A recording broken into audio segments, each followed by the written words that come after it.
कराओ त का कराओ डौकी के चाव चाव लगे काव काव रात दिन के डौकी काव काव करे में दिमाग खराब हो गए अंधा होते डायपर बनवाते भेना होते तो लड़का खाई खाहू कथे गर्दई करहूं तो का करम समझ नहीं आते यार एकला सजात हम साला बेसरम पत्थर खा के सूखा यार।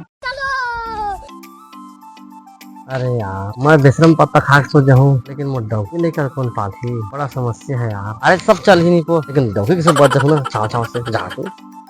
पैसा रे चल पैसा पा गए भगवान धन्यवाद मोबाइल बचा दिए जात भैया एक में डायपर खाई सब ले लूँ कम से कम 2-4 दिन काम नहीं पड़ रहे वो दिन देखा जाए नहीं पड़ी यहाँ चले जा भैया डायपर का भैया हाँ भाई डायपर अब क्या क्या है क्या फल्ली दाना देते चाट देते दूध पानी देते कते हो गया मन क्या 50 रुपया चल पैसा भैया अबे रुक रुक रुक हाँ का हो भैया ये नोट लगे है किसी पैसा ला भैया देख बे पूरा 100 रुपया तो है यार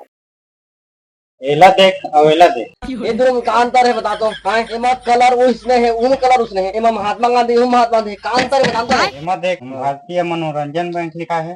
भारतीय रिजर्व बैंक लिखा है एक साइज देख छोटे है और पतला भी और एक है बड़े है और मोटा बात तो सही है। अरे वो छपैया है ना भारतीय रिजर्व बैंक लिखत लिखत मनोरंजन बैंक लिख रही जब वही लोग भुला गए तो साइजो लोग भुला गया लेकिन ये ओरिजिनल पैसा भैया क्यों